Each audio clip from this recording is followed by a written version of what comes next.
لله رب العالمين والعاقبة للمتقين والصلاة والسلام على رسوله الأمين وعلى آله وصحبه أجمعين ومن تبعه بإحسان إلى يوم الدين أما بعد فأعوذ بالله من الشيطان الرجيم وأطيعوا الله ورسوله ولا تنازعوا فتفشلوا وتذهب ريحكم واصبروا إن الله مع الصابرين. புகழனைத்தும் வானங்களையும் பூமிகளையும் படைத்த அல்லாஹ் ஒருவனுக்கே அவனது சாந்தியும் சமாதானமும் எம்பெருமானார் நபிகள் நாயகம் ஸல்லல்லாஹு அலைஹி வஸல்லம் அவர்கள் மீதும் அவர்களை பின்பற்றிய உத்தம சத்திய சஹாபாக்களின் மீதும் தாபிஈன் தபே-தாபிஈன்களின் மீதும் அல்லாஹ்வின் சாந்தியும் சமாதானமும் உண்டாகட்டுமாக. ஆமீன். மதிப்பிற்குரிய ஜமஇய்யத்து அஹ்லில் ஹதீஸின் நிர்வாகிகளே, பள்ளிவாசலின் நிர்வாகிகளே, மதிப்பிற்குரிய உலமா பெருமக்களே மற்றும் சகோதர சகோதரிகளே,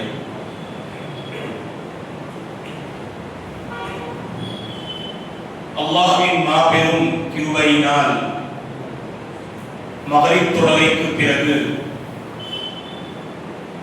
முஹம்மதியா பள்ளிவாசலில் இஸ்லாமிய சொற்பொழிவு நிகழ்ச்சியில் நாம் அனைவர்களும் ஒன்று கூடியிருக்கின்றோம். ஃபலில்லாஹில் ஹம்து வல் மின்னா. நோக்கம் மார்க்கத்தை அறிய வேண்டும். குர்ஆன் ஹதீஸின் அடிப்படையில் இன்றைய காலத்தில் பல குழப்பங்கள் இருக்கின்றன. குழப்பங்கள் நிறைந்த இந்த காலத்திலே சஹீஹான மன்ஹஜை அறிந்து குர்ஆன் ஹதீஸின் அடிப்படையில் வாழ்க்கையை எப்படி நாம் அமைத்துக் கொள்ள வேண்டும், ஒற்றுமையோடு நாம் எப்படி வாழ வேண்டும், ஈமானை நாம் அதிகரிக்க வேண்டும், மறுமை சிந்தனையோடு நாம் எப்படி வாழ வேண்டும் என்ற உயர்ந்த நோக்கங்களை கொண்டு நீங்கள் அனைவர்களும் அல்ஹம்துலில்லாஹ் இந்த மாபெரும் இஸ்லாமிய சொற்பொழிவு நிகழ்ச்சியில் கலந்து கொண்டிருக்கிறீர்கள். பாரக்கல்லாஹு ஃபீக்கும் வ தகப்பல ஹாதல் அமல் அல் முபாரக். எல்லாம் வல்ல அல்லாஹ்வின் நல்லடியார்களே, இஸ்லாமிய மார்க்கம் அல்லாஹ்வின் மூலம் அருளப்பட்ட மிகப்பெரிய ஒரு அருள்குடை. இந்த இஸ்லாமிய மார்க்கத்தை நம்மில் ஒவ்வொருவரும் பாதுகாத்துக் கொள்வதற்கு முயற்சி செய்ய வேண்டும். ஏனெனில் நமக்கு ஒரு மிகப்பெரிய பொக்கிஷம் அல்லாஹ்வின் மூலம் கிடைத்துள்ளது.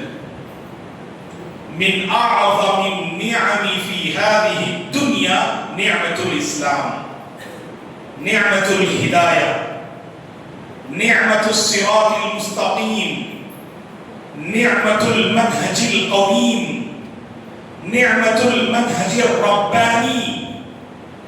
இன்றைய காலத்தில் முஸ்லிம் சமுதாயத்திற்கு அருளப்பட்ட ஒரு மிகப்பெரிய அருட்குடை ஹிதாயத்துடைய அருட்குடை. சஹீஹான மன்ஹஜ், சஹீஹான பாதை, அதை நாம் பாதுகாத்துக் கொள்ள வேண்டும். ஈமானிற்கு பாதிப்பு சந்தேகங்களின் வழியில் ஏற்படலாம்.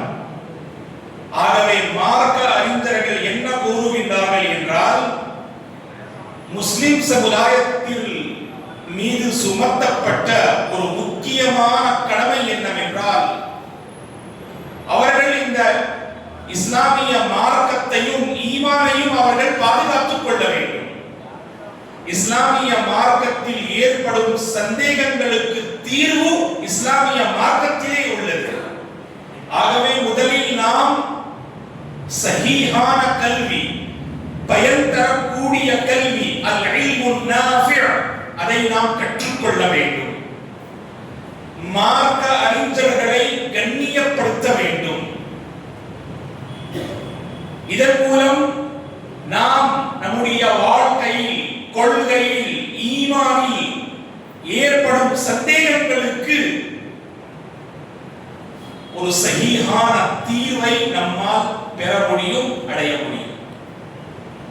இந்த இரண்டு விஷயங்களிலும் பாருங்கள், முஸ்லிம் உம்மா சமுதாயம், குறிப்பாக இளைய சமுதாயம் அலட்சியமாக இருக்கின்றார்கள். கல்வி விஷயத்தில் கல்வி இன்றி அவர்கள் நினைக்கின்றார்கள் மன்ஹஜ் நமக்கு கிடைத்துவிட வேண்டும். கல்வி இன்றி மார்க்க பிரச்சாரத்தில் நாம் ஈடுபட வேண்டும். வல்லாஹில் அஸீம் அல் இல்ம் ஹுவல் அஸாஸ், அஸ்திவாரம். இக்ரா பிஸ்மி ரப்பிகல் லதீ ஹலக். நீங்கள் அல்லாஹ்வின் பொருத்தத்தை பெற வேண்டும் என்றால், சொர்க்கத்தை நீங்கள் அடைய வேண்டும் என்றால், இம்மையிலும் மறுமையிலும் நீங்கள் அபூர்வ வெற்றியை அடைய வேண்டும் என்றால் அஸ்திவாரம் அல் இல்ம் தான். இந்த கல்வியை கொண்டுதான் உங்களால் சஹீஹான மார்க்கத்தை அறிய முடியும். எத்தனை இளைஞர்கள் இருக்கின்றார்கள், அவர்களுக்கு இஸ்லாமிய மார்க்கம் கிடைத்தது, இருந்த பின்பும் அல்லாஹ் பாதுகாக்க வேண்டும், அவர்கள் தவறான வழியில் சென்று கொண்டிருக்கின்றார்கள். ஏன்? அவர்கள் கல்வியின் பக்கம் கவனம் செலுத்தவில்லை. இன்றைய காலத்தில் மிகப்பெரிய பிரச்சனை அறியாமை. நன்றாக அறிந்து கொள்ளுங்கள், ஒவ்வொரு மார்க்க கொள்கை பிரச்சனைக்கு காரணம் அறியாமைதான். அதற்கு தீர்வு கல்வி, குறிப்பாக சஹீஹான கல்வி, பயன் தரக்கூடிய கல்வி. யாரிடம் நாம் கல்வியை கற்றுக்கொள்ள வேண்டும்? இதுவும் ஒரு முக்கியமான கேள்விதான் இன்றைய காலத்தில். யாரிடம் நாம் கல்வியை கற்றுக்கொள்ள வேண்டும்? ஏனென்றால் ஒவ்வொரு கூட்டத்தில் உள்ள உலமாக்கள் அவர்கள் கூறுகின்றார்கள், நாம் போதிக்கக்கூடிய கல்விதான் சஹீஹான கல்வி என்று. யார் குர்ஆன் ஹதீஸின் அடிப்படையில், குர்ஆன் ஹதீஸை மையமாக கொண்டு யார் போதிக்கின்றார்களோ, சுப்ஹானல்லாஹ், அவர்களுடைய போதனையில் ஒரு மிகப்பெரிய தாக்கத்தை உங்களால் உணர முடியும். கல்வியில் ஒரு தாக்கம் இருக்கின்றது.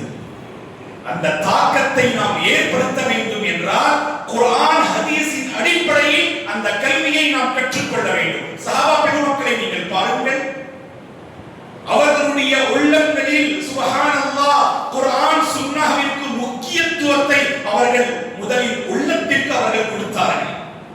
எந்த ஒரு விஷயத்தை அவர்கள் மார்க்க ரீதியாக, கொள்கை ரீதியாக அவர்கள் எடுக்க வேண்டும் என்றால் முதலில் குர்ஆன் ஹதீஸின் அடிப்படையில் தான் அவர்கள் நன்றாக அவர்கள் பார்த்துக் கொள்வார்கள்.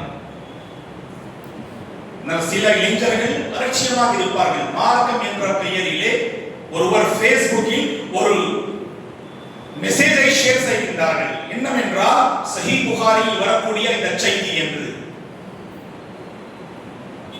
ஹதீஸ் எண் 1345 என்று. சஹீஹ் புகாரியை நீங்கள் புரட்டி பாருங்கள், வல்லாஹி அஸீம், அந்த ஹதீஸை உங்களால் காண முடியாது. எத்தனை முஸ்லிம்கள் இருக்கின்றார்கள் ஹதீஸ் என்ற பெயரிலே, மார்க்கம் என்ற பெயரிலே, கொள்கை என்ற பெயரிலே, குர்ஆன் ஹதீஸ் என்ற பெயரிலே மக்களை தவறான வழியின் பக்கம் அவர்கள் கொண்டு செல்வதற்கு முயற்சி செய்கின்றார்கள். நாம் என்ன செய்ய வேண்டும்? சுஃபியான் அஸ்-ஸௌரி ரஹிமஹுல்லாஹ் 2ஆம் நூற்றாண்டின் மிகச் சிறந்த ஒரு மார்க்க அறிஞர். அவர்களை நீங்கள் படித்து பாருங்கள். அவர்கள் என்ன கூறுகின்றார்கள்? இன்ன ஹாதல் இல்ம தீனுன் ஃபன்சுரு அம்மன் தஅஃபுஸூன தீனக்கும். முஸ்லிம்களே, முஃமின்களே, இன்ன ஹாதல் இல்ம தீன், ஹதீஸுடைய கல்வி, குர்ஆனுடைய கல்வி, மார்க்க கல்வி உங்களுடைய தீன், உங்களுடைய மறுமை, உங்களுடைய சொர்க்கம். நீங்கள் யாரிடம் இந்த கல்வியை கற்றுக்கொள்கிறீர்கள் என்று, யாரிடம் இந்த கல்வியை நீங்கள் பெற்றுக்கொள்கிறீர்கள் என்று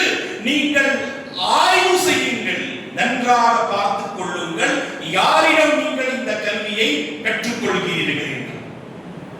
ஆகவே எல்லாம் வல்ல அல்லாஹ்வின் நல்லடியார்களே, முதல் தீர்வு என்னவென்றால் கல்விதான். சஹீஹான கல்வி எங்கே இருக்கின்றதோ அங்கே நிச்சயமாக உள்ளங்களில் ஒரு பெரிய மாற்றத்தை உங்களால் காண முடியும். அல்-இல்மு நாஃபிஅ், அல்-இல்மு நாஃபிஅ் யஹ்தி இலல் இத்திஹாத். மார்க்க அறிஞர்கள் கூறுகின்றார்கள், பயன் தரக்கூடிய கல்வி உங்களுக்கு ஒற்றுமையின் பாதையை, அதை இலகுவான முறையில் உங்களுக்கு ஆக்கி கொடுக்கின்றது என்று மார்க்க அறிஞர்கள் கூறுகின்றார்கள். அந்த கல்வி நம்மிடம் இல்லை. ஆகவே உள்ளங்களை நீங்கள் பாருங்கள். ஒவ்வொரு முஸ்லிமும் முஃப்தியாக திகழ்கின்றார்கள். ஒவ்வொரு இளைஞரும் நான் ஒரு காசி, நான் ஒரு முஃப்தி, நான் ஒரு ஆலிம். என்னாச்சு உங்களிடம்? எனக்கு சஹீஹ் புகாரி கூடிய ஹதீஸ்கள் தெரியும். எப்படி தெரியும்? நான் அதனுடைய தமிழாக்கத்தை படித்திருக்கின்றேன். அல்ஹம்துலில்லாஹ். நீங்கள் கற்றுக்கொள்ளுங்கள். இந்த மார்க்கம் உலமாக்களுக்கு மட்டும் சொந்தமல்ல. நீங்களும் இந்த மார்க்கத்தை, இந்த கல்வியை, குர்ஆன் ஹதீஸை நீங்கள் புரிந்து கொள்வதற்கு முயற்சி செய்யுங்கள். ஆனால் உலமா பெருமக்களின் கண்காணிப்பில் நீங்கள் படிக்க வேண்டும். குர்ஆனையும் ஹதீஸையும் எப்படி நீங்கள் சுப்ஹானல்லாஹ் புரிந்து கொள்ள வேண்டும் என்றால், உலமா பெருமக்கள் எப்படி ஒரு குர்ஆனுடைய அந்த வசனத்தின் விளக்கத்தை எப்படி அவர்கள் மக்களுக்கு மத்தியில் எடுத்து வைக்கின்றார்களோ அப்படி நீங்கள் புரிந்து கொள்வதற்கு முயற்சி செய்யுங்கள். இல்லையெனில் இளைஞர்கள் உலமா பெருமக்களை இழிவுபடுத்துகின்றார்கள். அல்லாஹ் பாதுகாக்க வேண்டும். எந்த சமுதாயத்தில் உள்ள மக்கள் உலமா பெருமக்களை இழிவுபடுத்துகின்றார்களோ வல்லாஹி அஸீம், அல்லாஹ்வின் மீது ஆணையாக அந்த சமுதாயம் வெற்றியை அடைய முடியாது. வெற்றியின் ரகசியம் என்ன என்று தெரியுமா? வெற்றியின் ரகசியம் பயன் தரக்கூடிய கல்வி, உலமா பெருமக்களை கண்ணியப்படுத்துவது. இதுதான் வெற்றியின் ரகசியம். ஏன் நம்முடைய உள்ளங்களில் ஒற்றுமை கிடையாது? ஏன் பல குழப்பங்கள் இன்றைய காலத்தில் இருக்கின்றன? குழப்பங்கள் எந்த கூட்டத்தில்? அல்லாஹ் பாதுகாக்க வேண்டும். யார் குர்ஆன், யார் சுன்னா என்று போதிக்கின்றார்களோ அவர்களுடைய உள்ளங்களை நீங்கள் பாருங்கள். குர்ஆன் ஹதீஸின் அடிப்படையில் நமக்கு மத்தியில் பல பிரச்சனைகள் உள்ளன. குர்ஆன் ஹதீஸ் போதிக்கின்ற பாடம் பிரச்சனைகள் அல்ல. பிரச்சனைகளா? வல்லாஹி அஸீம் அல்ல. பிரச்சனைகளுக்கு தீர்வு குர்ஆன் ஹதீஸில் உங்களால் காண முடியும். ஆனால் இன்றைய காலத்தில் குர்ஆன் ஹதீஸின் பெயரில் பல பிரிவுகள் இருக்கின்றன, பல அமைப்புகள் இருக்கின்றன, பல கூட்டங்கள் இருக்கின்றன. உள்ளங்களில் ஏன் ஒற்றுமை இல்லை என்றால் குர்ஆன் ஹதீஸை நாம் சஹீஹான முறையில் விளங்கிக் கொள்ளவில்லை.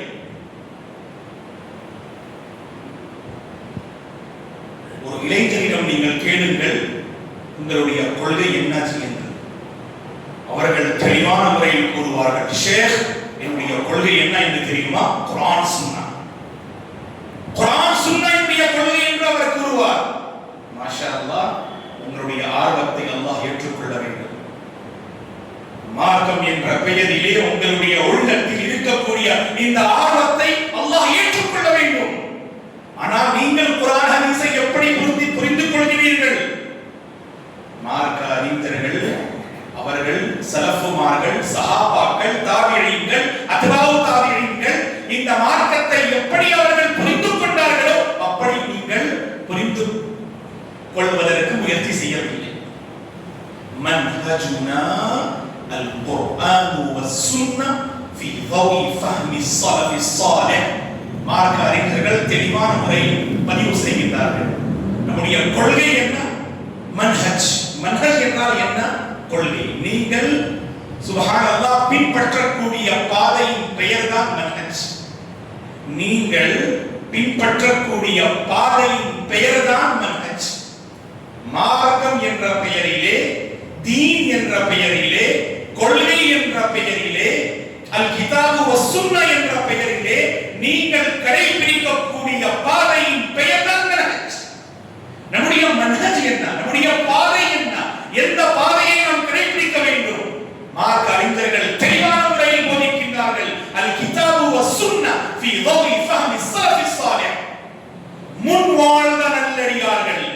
சலஃபு ஸாலிஹ் என்றால் யார்? அஸ்ஸஹாபா வத்தாபிஊன் வஅத்பாஉ தாபிஈன் ثم அத்பாஉ அத்பாஇ தாபிஈன். சஹாபா பெருமக்கள், அவர்களுடைய மாணவர்கள், அவர்களுடைய மாணவர்கள், அவர்களுடைய மாணவர்கள், யார் எவர்கள் இந்த மார்க்கத்தை சஹீஹான முறையில் புரிந்து அந்த சஹீஹான புரிதலின் அடிப்படையில் இவர்கள் மார்க்கத்தின் பிரச்சாரத்தில் ஈடுபட்டார்களோ அவர்கள் தான் சலஃபுமார்கள். இறைமறையாம் திருக்குர்ஆனிலே அத்தௌபா எனும் அத்தியாயத்தில் வரக்கூடிய வசனத்திலே அல்லாஹ் என்ன கூறுகின்றார்? வஸ்ஸாபிகூனல் அவ்வலூன மினல் முஹாஜிரீன் வல் அன்சார் வல்லதீன தபஊஹும் பிஇஹ்சான்.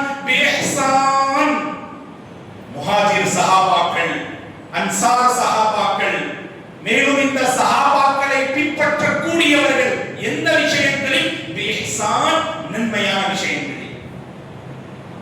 ஆகவே மார்க்கம் என்ற பெயரிலே நாம் பிரச்சாரம் செய்யக்கூடிய விஷயம் நிச்சயமாக அது இஹ்சானாக தான் அமைய வேண்டும். இஹ்சான் என்றால் நன்மையான விஷயங்கள், நன்மையான காரியங்கள்.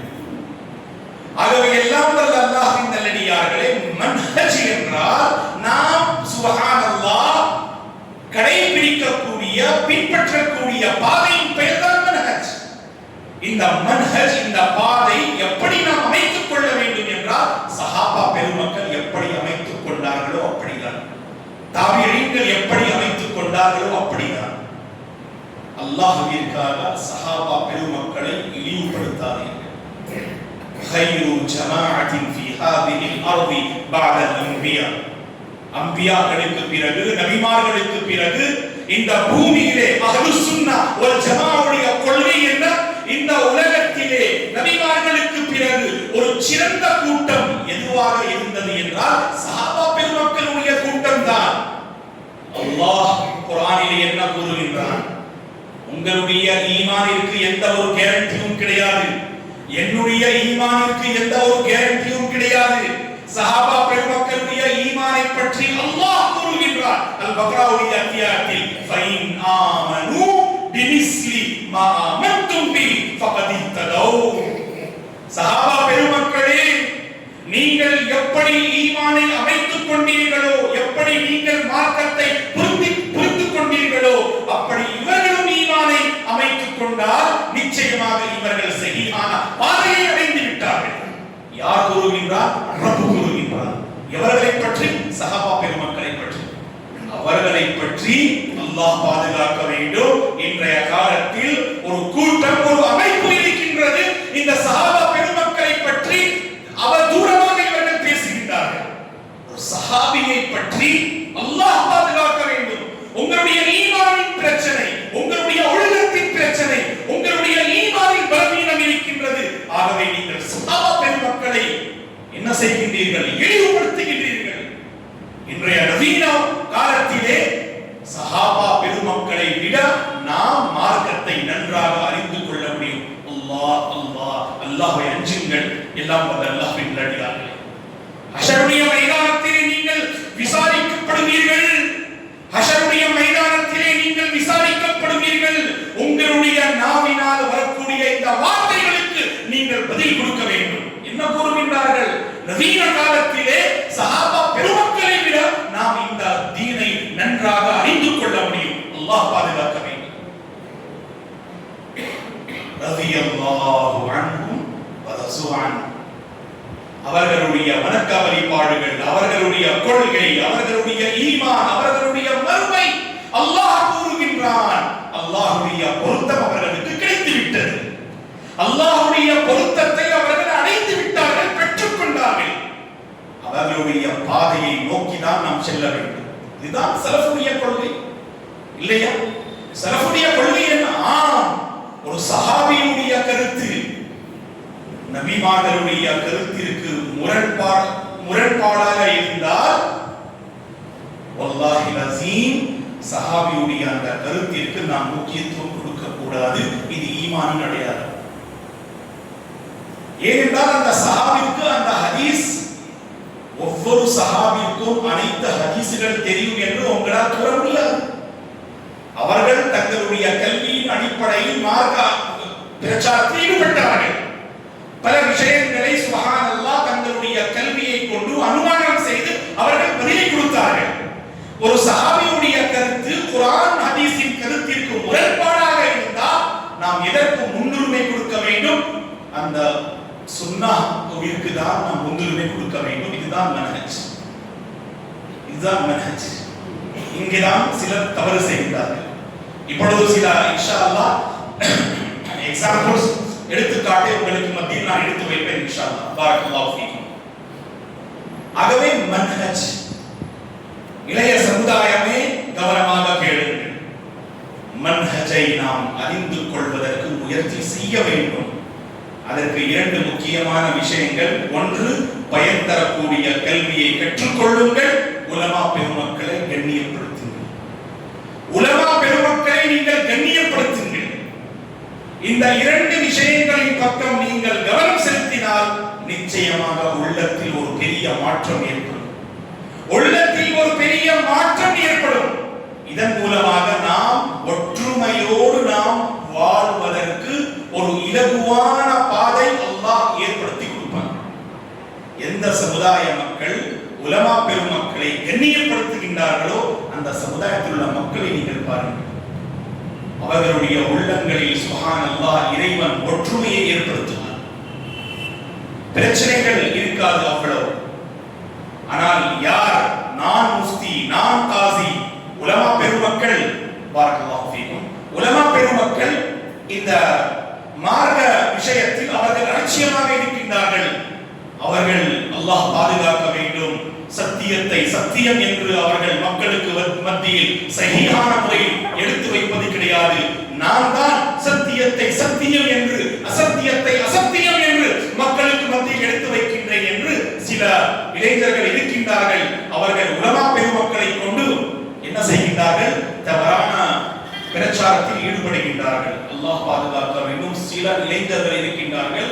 சென்னையில் நமக்கு தெரியும் சில இளைஞர்கள். அவர்கள் என்ன கூறுகின்றார்கள்? இந்தியாவிலே எந்த ஒரு ஆலிமும் சஹீஹான ஆலிம் கிடையாது. மாஷாஅல்லாஹ், இவர்கள் சர்டிபிகேட் கொடுக்கின்றார்கள். இந்தியாவிலே எந்த ஒரு ஆலிமும் சஹீஹான ஆலிம் கிடையாது. யாரிடமும் சஹீஹான சனத் கிடையாது.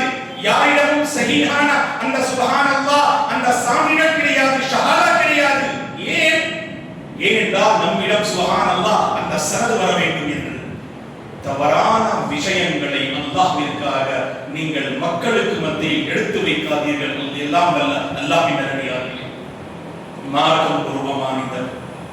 எப்படி வாழ்க்கை ஒரு அமானிதமாக இருக்கின்றதோ அப்படியே இந்த மார்க்கம் ஒரு அமானிதம். உலமா பெருமக்கள் இந்த மார்க்கத்தின் பிரச்சாரத்தில் மோசடி செய்தால் நாளை ஹ்ஷருடைய மைதானத்தில் இவர்கள் விசாரிக்கப்படுவார்கள். அல்லாஹ் குர்ஆனில் என்ன கூறுகின்றான்? உலமா பெருமக்களே, நீங்கள் அல்லாஹ்வை அஞ்ச வேண்டும். யா அய்யுஹல்லதீன ஆமனு லா தഖூனுல்லாஹ் வர் ரசூல் வ தഖூனு அமானாத்திக்கும் வ அன்தும் தஅலமூன். ஈமான் கொண்டவர்களே, அல்லாஹ்விற்கு மோசடி செய்யாதீர்கள், தூதருக்கு மோசடி செய்யாதீர்கள், உங்களுடைய அமானிதங்களில் நீங்கள் மோசடி செய்யாதீர்கள். நீங்கள் அறிந்தும் தெரிந்தும் உங்களுடைய அமானிதங்களில் நீங்கள் மோசடி செய்கிறீர்களா? இளைய சமுதாயமே, இளமை பருவம் ஒரு அமானிதம். இளமை பருவம் ஒரு அமானிதம். இந்த அமானிதத்தில் நீங்கள் மோசடி செய்யாதீர்கள். அல்ஹம்துலில்லாஹ், ஆர்வம் இருக்கின்றது. சமுதாயத்திற்காக செய்ய வேண்டும், மார்க்கத்திற்காக நாம் ஏதாவது ஒரு விஷயத்தை செய்ய வேண்டும். ஆனால் தவறான வழியை நீங்கள் பின்பற்றாதீர்கள்.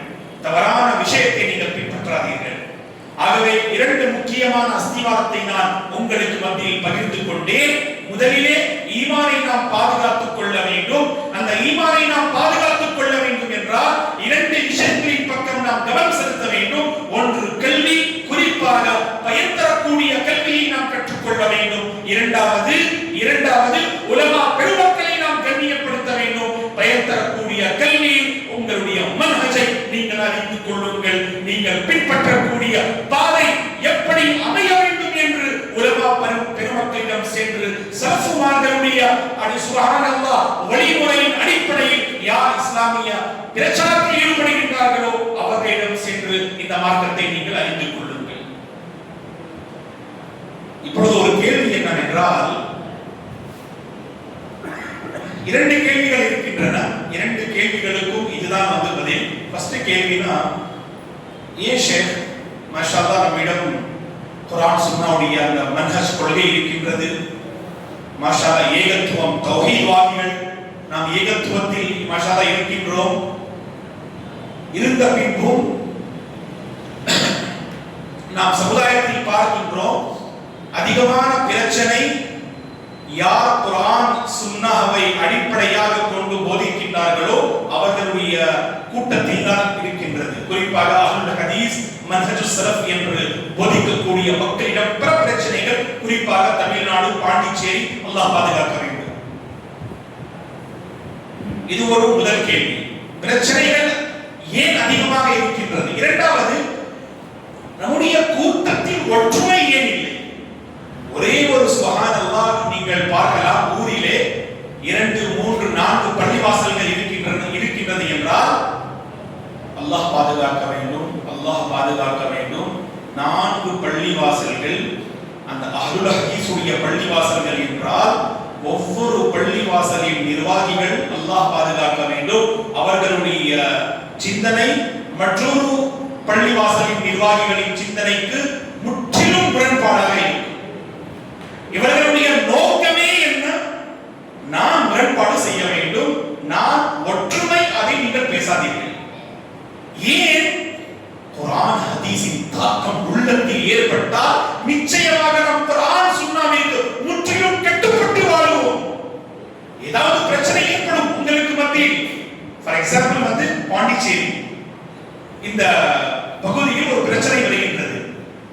ஷேக் 2 பள்ளிவாசல்கள் இருக்கின்றன.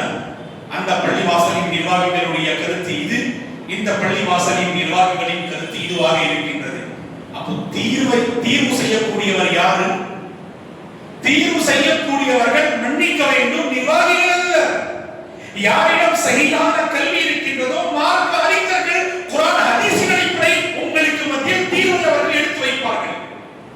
நாம் முஸ்லிமாக இருக்கின்றோம் என்றால் என்னுடைய கருத்து இதுவாக இருக்கின்றது. இப்பொழுது பார்க்கலாம் ஷேக் அவர்கள் எந்த கருத்தை பகிர்ந்து கொள்கின்றார்கள். என்னுடைய கருத்திற்கு ஒப்பிட்டு பார்த்தால் அது மாஷா அல்லாஹ் அதே கருத்தை அவர்கள் கூறினார். மாஷா அல்லாஹ் இந்த ஆளும் என்னுடைய ஆளு.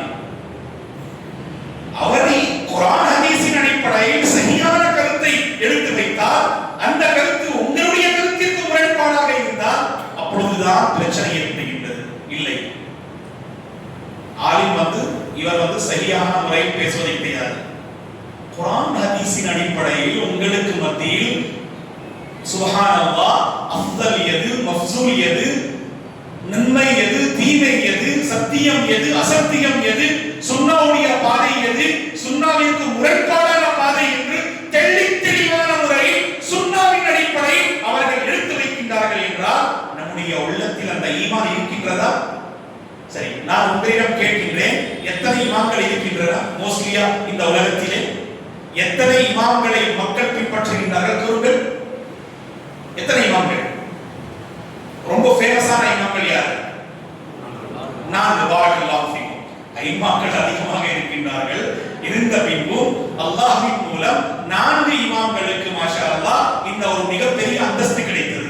இப்பொழுது இந்த 4 இமாம்களை பற்றி சுருக்கமான முறையில் ஒரு முக்கியமான விஷயத்தை நான் உங்களுக்கு மத்தியில் பகிர்ந்து கொள்கின்றேன். அல்லாஹ்வின் இல்லத்தில் நான் இருக்கின்றேன். இந்த விஷயத்தில் நான் பொய் பேசினால் அல்லாஹ் நாளை மறுமை நாளிலே ஹஷருடைய மைதானத்திலே என்னை விசாரிப்பான். 4 இமாம்களை பற்றி ஒரு முக்கியமான ரகசியத்தை நான் உங்களுக்கு மத்தியில் பகிர்ந்து கொள்கின்றேன். கவனமாக கேளுங்கள். டோட்டல் நீங்கள் உலகத்தை நீங்கள் பாருங்கள், இந்த 4 இமாம்களை தான் அவர்கள் பின்பற்றுவார்கள். யாராவது ஹனஃபி, அஷ்ஷாஃபிஈ, அல்-மாலிகி, அல்-ஹம்பலி என்று.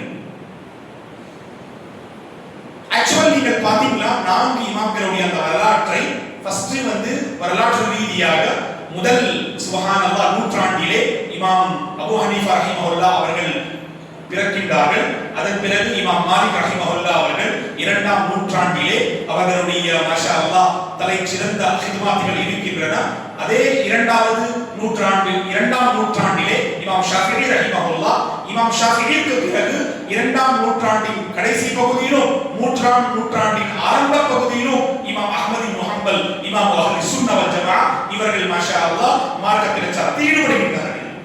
இந்த 4 இமாம்கள், இமாம் அஹ்மதுடைய உஸ்தாத் இமாம் ஷாஃபிஈ, இமாம் ஷாஃபிஈயுடைய உஸ்தாத் இமாம் மாலிக்.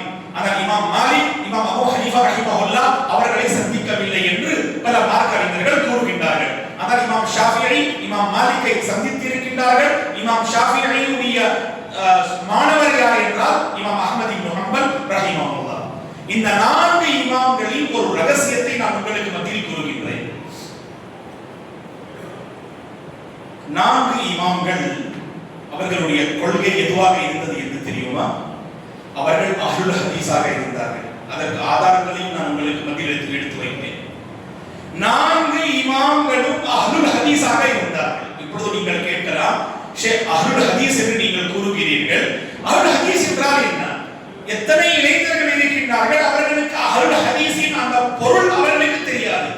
அஹ்லுல் ஹதீஸ் என்றால் ஹுமுல் லதீன யத்தபிஊன அல் கிதாப வஸ் சுன்னah ஃபீ ضوء فهم السلف الصالح.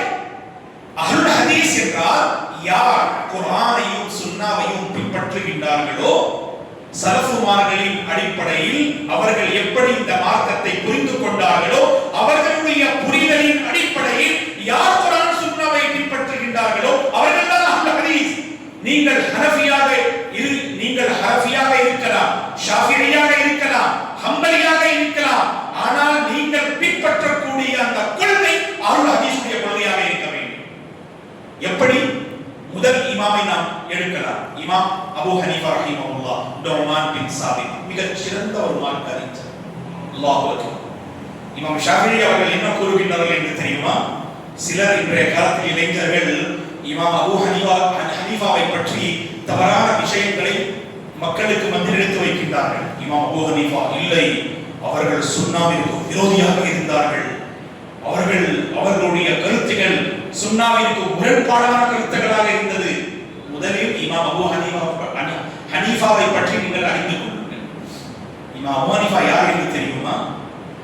தலைச்சிறந்த ஒரு இமாம், இமாம் ஷாஃபிஈ ரஹிமஹுல்லாஹ் அவர்கள் இந்த இமாம் அபூ ஹனீஃபாவை பற்றி கூறுகின்றார்கள், அன்னாசு, கவனமாக கேளுங்கள், இமாம் ஷாஃபிஈ ரஹிமஹுல்லாஹ் இமாம் அபூ ஹனீஃபா ரஹிமஹுல்லாஹ் அவர்களை பற்றி கூறுகின்றார்கள், அன்னாசு ரியாலுன் அலா அபீ ஹனீஃபத ஃபில் ஃபிக்ஹ். எப்படி குர்ஆன் ஒரு கல்வியாக இருக்கின்றதோ, ஹதீஸுடைய கல்வியாக இருக்கின்றதோ, அப்படியே ஃபிக்ஹ். ஃபிக்ஹ் என்றால் என்ன? சொல்லுங்க இளைஞர்கள், ஃபிக்ஹ் என்றால் என்ன? சிந்தனை. அஹ்சன்த். சிந்தனை ஃபிக்ஹ், அதாவது புரிந்து கொள்வது. அஹ்சன்த், புரிதல் அல் ஃபிக்ஹ். ஆனால் ஃபிக்ஹ் என்றால் மோஸ்ட்லி எந்த கல்விக்கு நாம் வந்து சொல்லுவோம் ஃபிக்ஹ்? அஹ்சன், பாரக்கல்லாஹு ஃபீக்கும். அல் மசாயிலு ஷர்இய்யா, ஷரியாவுடைய சட்டங்களை நாம் குர்ஆன் ஹதீஸின் அடிப்படையில் நாம் அறிந்து கொள்வது, இதுதான் ஃபிக்ஹ். ஃபிக்ஹ் என்றால் ஷேக், இது அனுமதிக்கப்பட்ட ஒரு விஷயமா, இது அனுமதிக்கப்படாத ஒரு விஷயமா, இது ஹலாலா, இது ஹராமா, இது வாஜிபா, இது சுன்னாவா, இது முஸ்தஹப்பா, இது மந்தூபா, இது மக்ரூஹா, முஹர்ரமா என்று நாம் சுப்ஹானல்லாஹ் அறிந்து கொள்வது ஃபிக்ஹ். ஃபிக்ஹ் ஃபகீஹுடைய சுப்ஹானல்லாஹ் வேலை என்ன? உங்களுடைய வாழ்க்கையில் ஏற்படும் மார்க்க பிரச்சனைகள், நீங்கள் அதற்கு இஸ்லாமிய தீர்வை நீங்கள் அறிய வேண்டும் என்றால் ஃபகீஹ் அவர்களிடம் சென்று நீங்கள் அதை கேட்க வேண்டும். ஷேக், தொழுகையில் ஒரு பிழை ஏற்பட்டது, ஒரு பிரச்சனை ஏற்பட்டது, அதற்கு இஸ்லாமிய தீர்வு என்ன? ஷேக், ஜகாத்தில் ஒரு பிரச்சனை இருக்கின்றது. ஷேக், குடுக்கல் வாங்குதலில் ஒரு பிரச்சனை இருக்கின்றது. ஷேக், ஷேர் மார்க்கெட்டிங்கில் ஒரு பிரச்சனை இருக்கின்றது. அப்படி அன்றாட வாழ்க்கையில் மார்க்கம் என்ற பெயரிலே நீங்கள் நிறைவேற்றக்கூடிய விஷயங்களை மார்க்கத்தின் அடிப்படையில் இஸ்லாமிய சட்டங்களை அறிந்து கொள்வதின் பெயர் தான் ஃபிக்ஹ். இமாம் ஷாஃபிஈ அவர்கள் கூறுகின்றார்கள், மறுமை நாள் வரை ஃபிக்ஹுடைய வரலாற்று எழுதப்பட்டால், ஃபிக்ஹுடைய விஷயங்களை மார்க்க அறிஞர்கள் ஆய்வு செய்தால், இமாம் அபூ ஹனீஃபா ரஹிமஹுல்லாஹுடைய கல்வி அவர்களுக்கு தேவைப்படும். இமாம் அபூ ஹனீஃபா ரஹிமஹுல்லாஹுடைய கல்வி இன்றி மக்கள் இந்த ஃபிக்ஹை சஹீஹான முறையில் புரிந்து கொள்ள முடியாது. அல்லாஹ் அப்படிப்பட்ட இமாம் என்ன கூறுகின்றார்கள் என்று தெரியுமா? இது இன்ஷா அல்லாஹ் இது ஓபன் சேலஞ்ச் இன்ஷா அல்லாஹ். ஏனென்றால் இங்கே இந்த செய்தி மக்கள் மாஷா அல்லாஹ் பதிவு செய்கின்றார்கள். இமாம் அபூ ஹனீஃபா ரஹிமஹுல்லாஹ் இந்த கருத்தை கூறினார்கள். மார்க்க அறிஞர்கள் புத்தகங்களில் இந்த கருத்தை பதிவு செய்து இருக்கின்றார்கள். இமாம் கவனமாக கேளுங்கள். யார் இமாம் அபூ ஹனீஃபா ரஹிமஹுல்லாஹ் அவர்களை பற்றி தவறான விஷயங்களை மக்களுக்கு மத்தியில் எடுத்து வைக்கின்றார்களோ அவர்கள் அறிந்து கொள்ளுங்கள். என்ன கூறினார்கள் இமாம் அபூ ஹனீஃபா ரஹிமஹுல்லாஹ்? அல்லாஹு அக்பர். இதா ஸஹ்ஹல் ஹதீஸு ஃபஹுவ மஸ்ஹபி. இதா ஸஹ்ஹல் ஹதீஸு ஃபஹுவ மஸ்ஹபி. ஒரு ஹதீஸ் ஆதாரபூர்வமான சஹீஹான ஹதீஸாக இருந்தால் அது நாம் பின்பற்றக்கூடிய பாதை என்று கூறுகின்றார்கள். சஹீஹான ஹதீஸ் நாம் பின்பற்றக்கூடிய பாதை என்று யார் கூறுகின்றார்? இமாம் அபூ ஹனீஃபா ரஹிமஹுல்லாஹ் கூறுகின்றார். மற்றொரு நேரத்தில் அவர்கள் இறுதி காலத்தில் அவர்கள் கூறுகின்றார்கள் மாணவர்களிடம் இமாம் அபூ ஹனீஃபா ரஹிமஹுல்லாஹ் அவர்கள் கூறுகின்றார்கள். இமாம் அபூ ஹனீஃபாவுடைய வார்த்தையை பாருங்கள். இதா குல்து கௌலன் யுகாலிஃபு கிதாபல்லாஹ் வ خبر الرسول صلى الله عليه وسلم فاتركوا قولي. அடியார்களே, அல்லாஹ்வின் அடியார்களே, நீங்கள் எனக்கு பிறகு ஏதாவது ஒரு மஸ்அலாவில் என்னுடைய கருத்து குர்ஆனுடைய கருத்திற்கும் ஹதீஸுடைய கருத்திற்கும் முரண்பாடாக நீங்கள் பார்த்தீர்கள் என்றால் ஃபத்ருக்கு கௌலி, என்னுடைய கருத்தை நீங்கள் விட்டு விடுங்கள். அல்லாஹ் அக்பர். இமாம் அபூ ஹனீஃபா ரஹிமஹுல்லாஹ்வுடைய இரண்டு தலை சிறந்த மாணவர்கள். யார் தலை சிறந்த மாணவர்கள்? இமாம் அபூ யூசுப், இமாம் முஹம்மத் இப்னுல் ஹசன் அஷ்-ஷைபானி. இந்த இரண்டு மாணவர்களை நீங்கள் படித்து பாருங்கள். இமாம் உடைய வஃபாத்திற்கு பிறகு இவர்கள் இமாம் மாலிகை சந்திக்கின்றார்கள். பல மார்க்க அறிஞர்களை சந்திக்கின்றார்கள். 30 வருடங்களுக்கு மேல் இவர்கள் வாழ்கின்றார்கள் இமாம் உடைய வஃபாத்திற்கு பிறகு. சுப்ஹானல்லாஹ். இவர்கள் 1/3 பிரச்சனைகளில் இமாம் அபூ ஹனீஃபாவுடைய கருத்திற்கு முரண்பாடான கருத்துக்களை பதிவு செய்கின்றார்கள். இருந்த பின்பும் அவர்கள் ஹனஃபி தான் மாஷா அல்லாஹ். ஆனால் அவர்களுடைய மன்ஹஜை நீங்கள் பாருங்கள். அபூ யூசுஃபுடைய மன்ஹஜ் ரஹிமஹுல்லாஹ், முஹம்மத் அஷ்-ஷைபானியுடைய மன்ஹஜை நீங்கள் பாருங்கள். மார்க்க அறிஞர்கள் கூறுகின்றார்கள் 30,000 மசாயில்கள் இருந்தால் 10,000 மசாயில்களில் இந்த இரண்டு தலை சிறந்த மாணவர்கள் இமாமுடைய கருத்திற்கு முரண்பாடான கருத்தை மக்களுக்கு மத்தியில் எடுத்து வைத்தார்கள். ஏன்? இமாமுடைய வஃபாத்திற்கு பிறகு இவர்கள் மாஷா அல்லாஹ் கல்வியை நாம் கற்றுக்கொள்ள வேண்டும் என்ற உயர்ந்த எண்ணத்தோடு பல மார்க்க அறிஞர்களிடம் சென்று சஹீஹான கருத்தை அறிந்து அந்த சஹீஹான ஆதாரங்களின் அடிப்படையில் தங்களுடைய கருத்துக்களை அவர்கள் மாற்றிக்கொண்டார்கள். இப்பொழுது கேள்வி என்னவென்றால் கவனமாக கேளுங்கள். ஃபார் எக்ஸாம்பிள், மன்னிக்க வேண்டும், நான் முஹம்மதியா பள்ளிவாசலிலே இருக்கின்றேன். ஆகவே இந்த பள்ளிவாசலை தான் ஒரு எடுத்துக்காட்டாக நான் கூறுகின்றேன். இந்த பள்ளிவாசலில் ஒரு கருத்து இருக்கின்றது. இந்த கருத்திற்கு முரண்பாடான ஒரு கருத்தை சில உலமாக்கள் கூறுகின்றார்கள். நீங்கள் இந்த கருத்தை நீங்கள் மாற்றிக்கொள்ளுங்கள். ஏன் ஜி? சுன்னாவில் இதற்கு இடம் கிடையாது. சுன்னாவின் அடிப்படையில், ஆதாரத்தின் அடிப்படையில் இதுதான் சரியான கருத்து. இப்பொழுது நான் நிர்வாகிகளிடம், அல்லாஹ் உங்களுடைய அந்த ஹிதமத்களை ஏற்றுக்கொள்ள வேண்டும், உங்களுடைய உள்ளங்களில் அல்ஹம்துலில்லாஹ் ஷேக் இந்த கருத்தை நான் ஏற்றுக்கொள்வேன் என்ற அந்த உணர்வு ஏற்படுகின்றதா? ஏற்பட்டால் அல்ஹம்துலில்லாஹ் அல்ஹம்துலில்லாஹ் நீங்கள் சஹீஹான மன்ஹஜில் இருக்கிறீர்கள். சொல்லக்கூடிய கருத்து எது என்று நீங்கள் பாருங்கள். யார் சொல்லுகின்றார்கள் என்று நீங்கள் பார்க்காதீர்கள். ஓ, அந்த பள்ளிவாசலை சேர்ந்தவர்களா? இல்லை. இதுதான் ஜி பிரச்சனை. இதுதான். உங்களுடைய உள்ளங்களை நீங்கள் ஆய்வு செய்து பாருங்கள், சற்று பரிசோதனை செய்து பாருங்கள், அல்லாஹ்விடத்திலே கேளுங்கள். இறைவா, குர்ஆன் ஹதீஸின் அடிப்படையில் ஏதாவது ஒரு கருத்து எனக்கு மத்தியில் எடுத்து வைத்தால் அல்லாஹ் உனக்காக அந்த கருத்தை ஏற்றுக்கொள்ளக்கூடிய தன்மை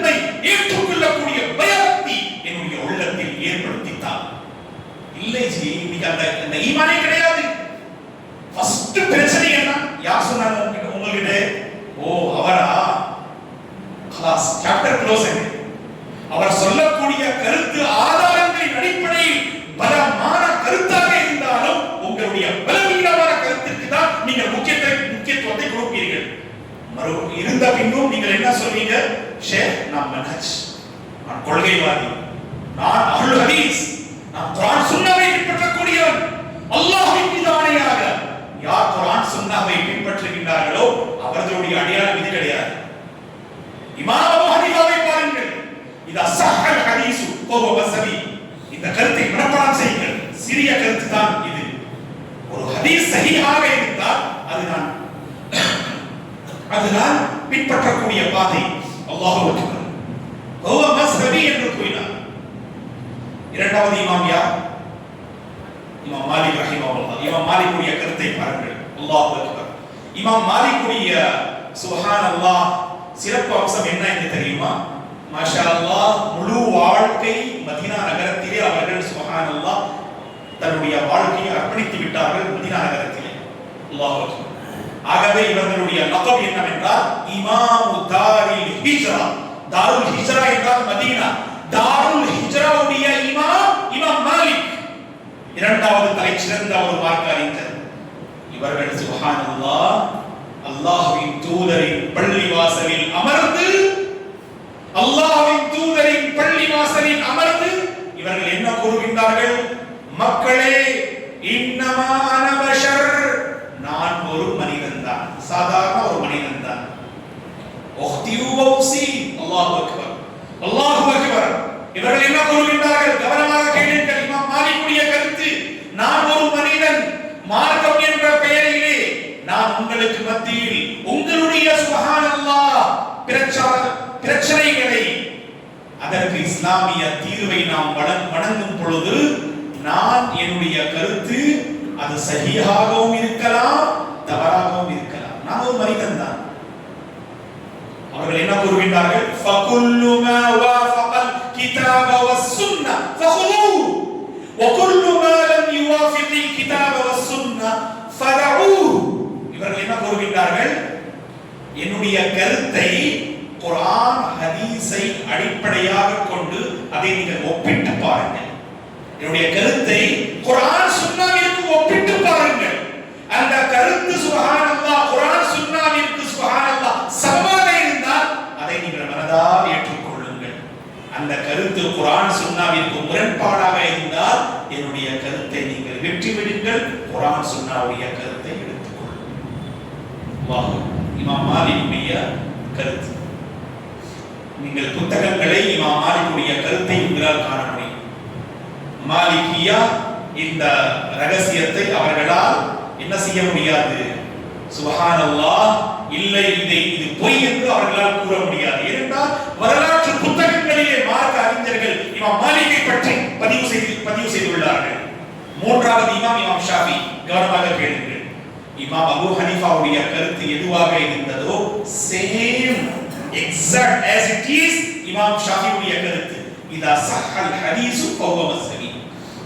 ஒரு ஹதீஸ் நீங்கள் ஆதாரபூர்வமாக ஷேக் இது சஹீஹான ஹதீஸ் என்றால் அந்த சஹீஹான ஹதீஸ் தான் உங்களுடைய கொள்கை, உங்களுடைய மன்ஹஜ். நேற்று வரை உங்களுடைய கருத்து எதுவாக இருந்தது அது முக்கியம் அல்ல. குர்ஆன் ஹதீஸின் அடிப்படையில் இன்றைய தினம் நீங்கள் ஒரு கருத்தை அறிந்து கொள்கிறீர்கள் என்றால் அல்லாஹு அக்பர், அந்த கருத்தின் அடிப்படையில் நீங்கள் உங்களுடைய வாழ்க்கையை அமைத்துக் கொள்கிறீர்களா? இதுதான் கேள்வி. ஆம் ஷேக், நான் அமைத்துக் கொள்கின்றேன். நீங்க ராஜி மாஷா அல்லாஹ் சலஃபி, நீங்க சஹீஹான பாதையில் இருக்கிறீர்கள். வல்லாஹி அஸீம், ஒவ்வொரு முஸ்லிமும் இந்த விஷயத்தை கடைபிடித்தால் நமக்கு மத்தியில் ஒற்றுமை ஏற்படலாம் இன்ஷா அல்லாஹ். நாம் இபாதத்துகளில் இபாதத்தை நாம் நிறைவேற்றுகின்றோம். மக்களுக்காக சுப்ஹானல்லாஹ் பல சேவைகளை நாம் செய்கின்றோம். பள்ளிவாசலின் நிர்வாகிகளாக நாம் இருக்கின்றோம், இமாமாக இருக்கின்றோம். மாஷா அல்லாஹ். ஏன் ஜி? நோக்கம் என்ன? உலகத்தை அடைய வேண்டுமா?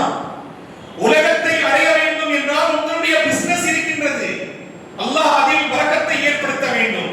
உங்களுடைய வியாபாரம், உங்களுடைய குழுக்கள் வாங்குதல், உங்களுடைய மாஷா அல்லாஹ் வீடுகள், உங்களுடைய சுப்ஹானல்லாஹ் வெளியில் உள்ள அந்த வாழ்க்கை, அதன் மூலம் நீங்கள் உங்களுடைய உலகத்தை சரி செய்து கொள்ளலாம். மார்க்கம் என்ற பெயரிலே நீங்கள் இமாமாக இருக்கிறீர்கள், நீங்கள் நிர்வாகிகளாக இருக்கிறீர்கள், நீங்கள் மாஷா அல்லாஹ் ஒரு பொறுப்பாளராக இருக்கிறீர்கள் என்றால் இந்த சேவையின் நோக்கம் உங்களுடைய மறுமை. இந்த சேவையின் நோக்கம் அல்லாஹ்வின் சுப்ஹானல்லாஹ் பொருத்தம். அந்த அல்லாஹ்வின் பொருத்தத்தை உங்களால் பெற முடிகிறதா? உங்களுடைய ஈமானை அதிகரிக்கக்கூடிய அந்த சுப்ஹானல்லாஹ் அந்த சிந்தனை உங்களுடைய உள்ளத்தில் ஏற்படுகின்றதா? ஹதீஸ் என்றாலே உடனே அதை ஏற்றுக்கொள்ள வேண்டும். அது குறிப்பாக அது சுன்னாவாக இருந்தால், சஹீஹான ஹதீஸாக இருந்தால். இமாம் ஷாஃபியுடைய கருத்தை பாருங்கள். இதா ஸஹல் ஹதீஸு ஃபஹுவ ஸஹீஹ். ஒரு ஹதீஸ் சஹீஹாக இருந்தால் அதுதான் என்னுடைய மன்ஹஜ். மேலும் இவர்கள் கூறுகின்றார்கள், இதா வஜத்தும் ஃபீ கிதாபில்லாஹி வ சுன்னதி ரசூலிஹி ஸல்லல்லாஹு அலைஹி வஸல்லம் خلاف ما اقول فاتركوا قولي. நீங்கள் குர்ஆனிலும் சுன்னாவிலும் என்னுடைய கருத்திற்கு முரண்பாடான ஒரு கருத்தை நீங்கள் பார்த்தால் என்னுடைய கருத்தை நீங்கள் விட்டுவிடுங்கள். அல்லாஹ் அக்பர். இதுதான் இமாம் ஷாஃபியுடைய மன்ஹஜ்.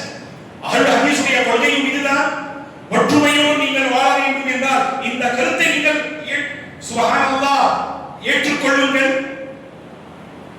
பிரச்சனைகள் இன்ஷா அல்லாஹ் இருக்காது நம்முடைய பள்ளிவாசல்களிலும் நம்முடைய ஜமாத்துகளிலும். அல்லாஹ்வின் நல்லடியார்களே, மக்கள் நம்முடைய கொள்கையை பார்க்க மாட்டார்கள். கவனமாக கேளுங்கள். மக்கள் நம்முடைய கொள்கையை பார்க்க மாட்டார்கள். உங்களுடைய நாவை, உங்களுடைய சிந்தனையை, உங்களுடைய கொடுக்கல் வாங்குதலை, உங்களுடைய சுப்ஹானல்லாஹ் வியாபாரத்தை பார்ப்பார்கள். அதில் நாம் சுப்ஹானல்லாஹ் அந்த சஹீஹான கொள்கையை நாம் என்ன செய்ய வேண்டும்? கொண்டு வருவதற்கு முயற்சி செய்ய வேண்டும். குர்ஆன் ஹதீஸின் அடிப்படையில் நாம் என்ன செய்கின்றோம்? பல பிரச்சனைகளை மக்களுக்கு மத்தியில் கொண்டு வருகின்றோம். குர்ஆன் ஹதீஸின் அடிப்படையில் குர்ஆன் ஹதீஸ் போதிக்கின்ற ஒரு முக்கியமான சுப்ஹானல்லாஹ் போதனை ஒற்றுமைதான். ஆரம்பத்திலே ஒரு வசனத்தை நான் உங்களுக்கு மத்தியில் எடுத்து வைத்தேன். அல் அன்ஃபால் என்று சொல்லக்கூடிய அத்தியாயத்தில் 10வது பாகத்தில் வரக்கூடிய ஒரு மிக அழகான வசனம். அல்லாஹ் என்ன கூறுகின்றான்? வஅதியுல்லாஹ வ ரசூலஹு. அல்லாஹ் கூறுகின்றான், என்னுடைய அடியார்களே, நீங்கள் அல்லாஹ்விற்கு முற்றிலும் கட்டுப்பட்டு, அவனுடைய தூதருக்கு முற்றிலும் கட்டுப்பட்டு வாழுங்கள்.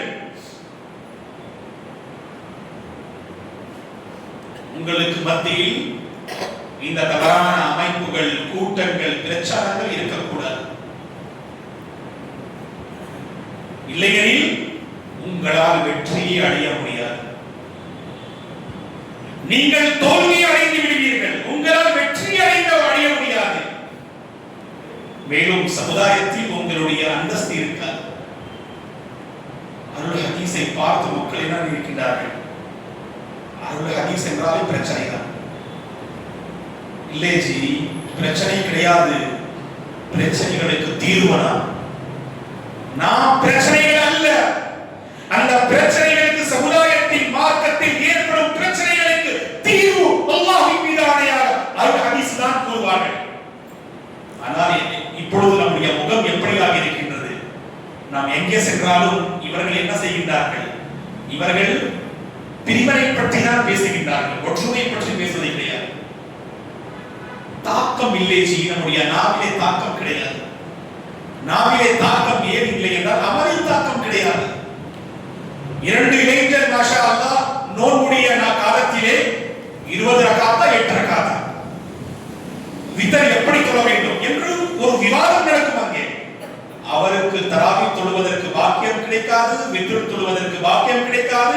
அந்த டீயுடைய கடையிலே உட்கார்ந்து 20 ரகாத்தா 10 ரகாத்தா 8 ரகாத்தா வித்ர் எப்படி தொழணும், இப்படி தொழணும், 2 மாஷா அல்லாஹ் பெரிய விவாதமே நடக்கும் அங்கே.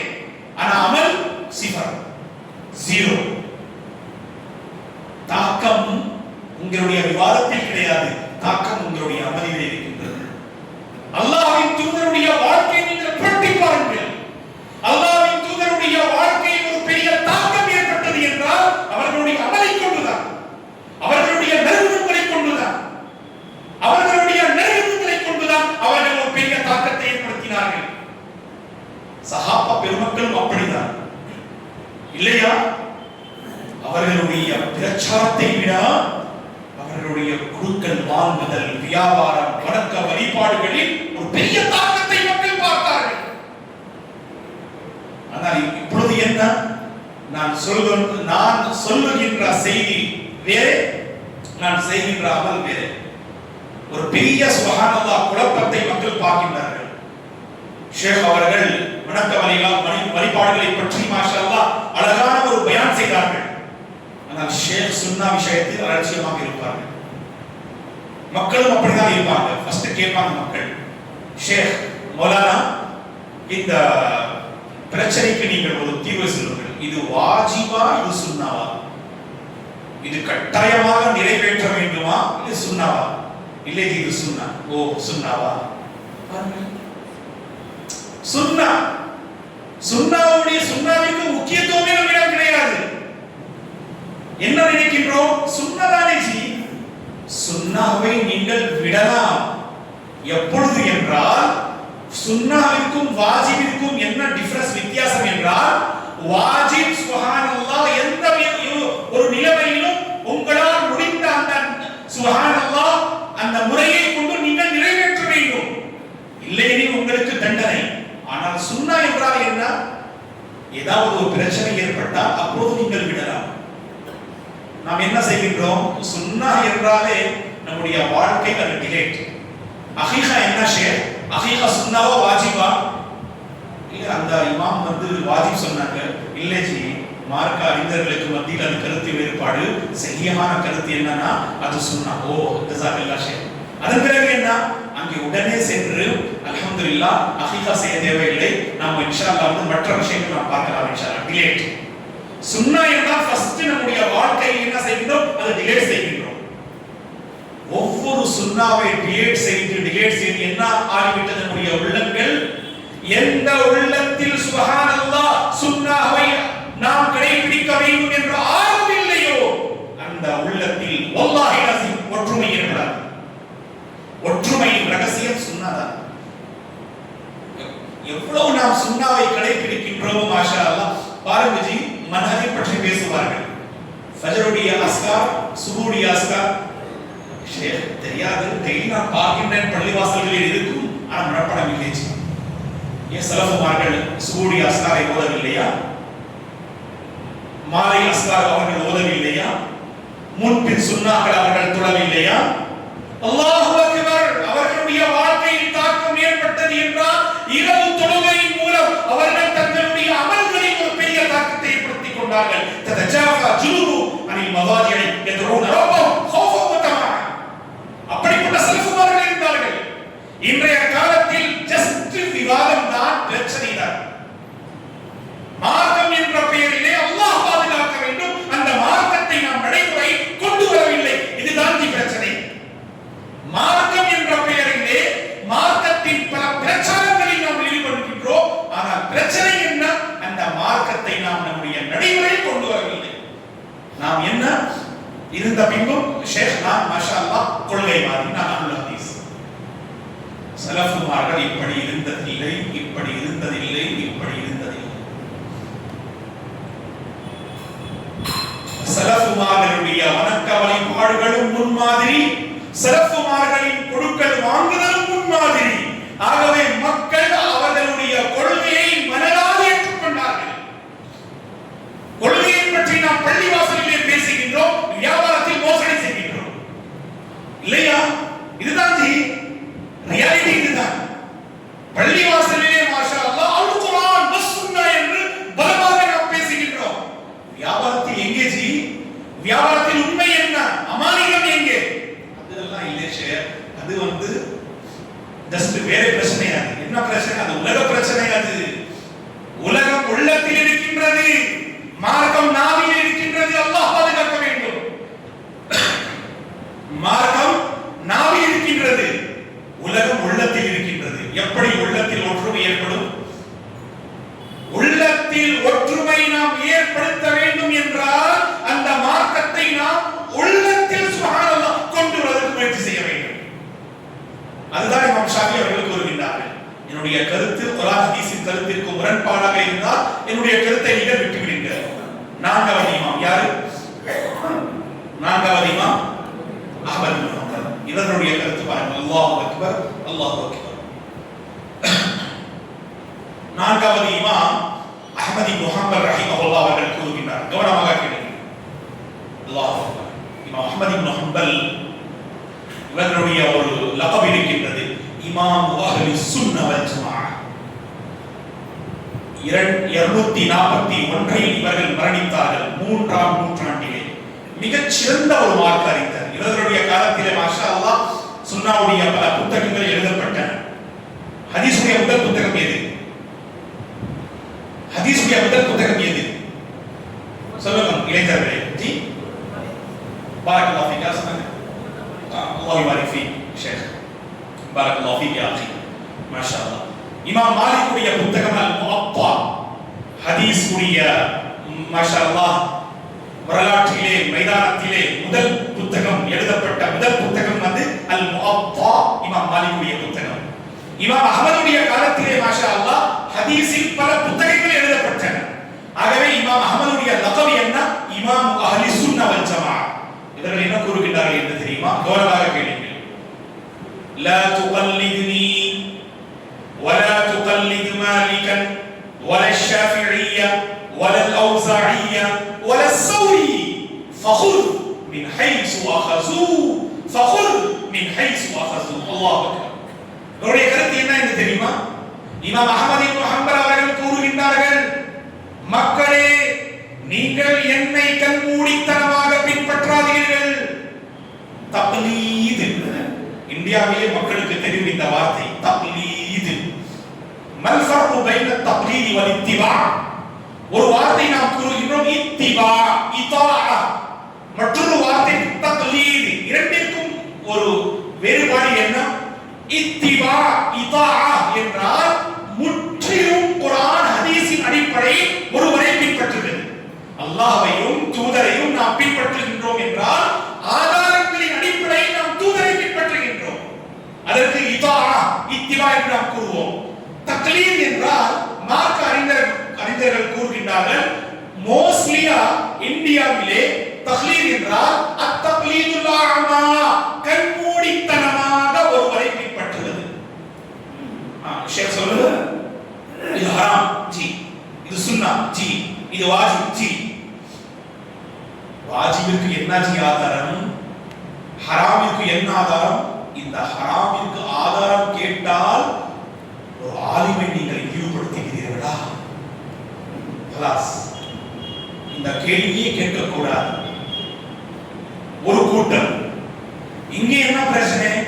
ஒரு ஆலிம் இருந்தால் ஒருவர் வருவார், ஷேக் ஒரு பிரச்சனை இருக்கின்றது, அந்த ஆலிம் பதில் சொல்வதற்கு இப்படி முன் வருவா, அங்கே ஒரு இளைஞர், அதுவா சஹீஹ் புகாரியில் இருக்கின்றது 1450வது ஹதீஸ். ஆலிம் இருக்கின்றார், நீங்கள் என்ன செய்யணும்? இது அதவு ஜி, இது சுப்ஹானல்லாஹ், இதுதான் ஒழுக்கம். ஷேக் கேளுங்க ஜி. ஷேக் வந்து சஹீஹ் புகாரி அது 1450 ஹதீஸ் எல்லாம் பாரக்கல்லாஹு ஃபீக் யா அஹி மாஷா அல்லாஹ்.